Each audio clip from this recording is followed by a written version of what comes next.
So my father was a model citizen, worked for Sears Roebuck Company. He was the type that if you needed something fixed in the community, you knocked on his door. He was so well received by my mother's family. He was considered the third son. He taught me how to do my math homework. He taught me how to fish. He taught me how to build my crate for camp. So we're not talking about a horrible man. We're talking about a wonderful, loving, giving father that had a very dark side to him. My main perpetrator is my father. I have no recollection of not being sexually abused. So all of my childhood memories include being sexually abused. My father groomed me from a very young age, and the abuse continued until my teens. It was done sometimes daily, and then sometimes with weeks in between. It included just touching, tickling, on the floor. My father would tickle me, and the hands would go inside the panties. It would include when I would get sick, my father would rub me down with alcohol, because at my age, that's what you did for fevers, and his hands would go elsewhere, and he would, take his liberties. So in the beginning, it was about his touching me and then grooming me to touch him.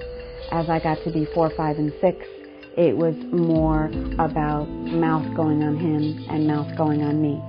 As I got a little bit older, it was graduating to making sure, oral sex achieved orgasm both ways.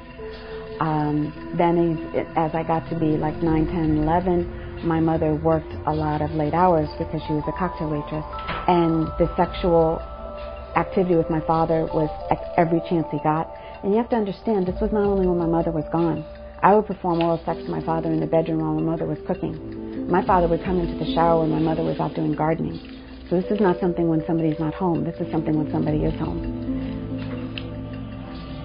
I came home one day from school, and I came into the laundry room, and I saw my sister on her hands and knees just about to perform oral sex to my father.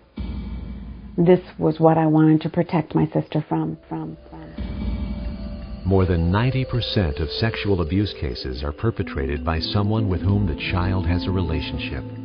It shouldn't hurt to be a child.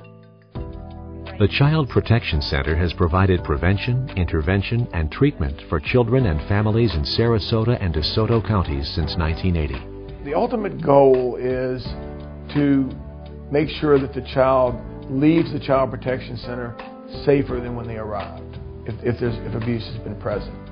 To bring light into the darkness, as simply as I can put it. It's to say, this is a situation that I wish had never happened. However, you can heal from this. You can get beyond this. We can help you work through this. Yes, in Sarasota, child abuse does happen, and we need to be aware of what we can do, how we can become involved. A lot of our information, you'll see a tagline, protecting children is everybody's job. Child Protection Center takes that job very seriously, providing personal safety and parenting education throughout the community, working with the Department of Children and Families and law enforcement to assist investigations into suspected abuse or neglect, providing a safe place for supervised visitations through the courts for non-custodial parents, creating a kid-friendly environment where children can open up and heal. Child abuse, we know, is 10 times the rate of cancer. 10 times. And when I tell people that, they're dumbfounded. We hear so much about cancer, and cancer is a horrible, horrible disease, absolutely. But we hear so much about the support that they receive, the fundraising efforts. The problem is nobody's talking about child abuse, and it's not a popular topic. And we don't want to talk about my child's been a victim of sexual abuse. That's like a taboo to mention. And when we know it's 10 times the rate of cancer, we need to be talking about it. I got to the youth group and the youth leader explained to me that there'd been an incident at the school where my daughter had been molested by the school teacher, which of course you can't ever prepare for. The Child Protection Center helped Janet and her daughter prepare for the process of healing. We went along there for her to get therapy, and it was the first time throughout the whole time that we got any help from anybody.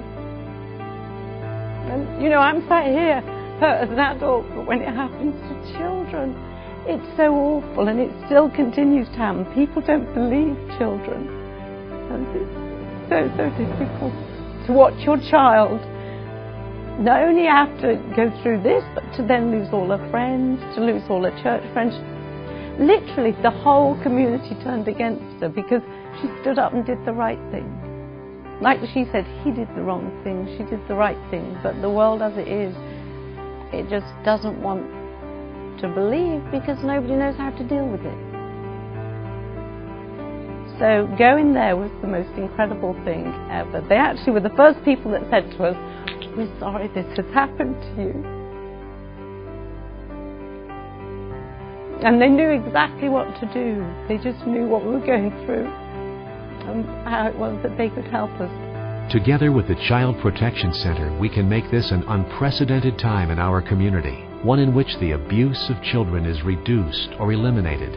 Your support can be a turning point for thousands of kids battling the trauma caused by abuse. Help us break the cycle. It shouldn't hurt to be a child.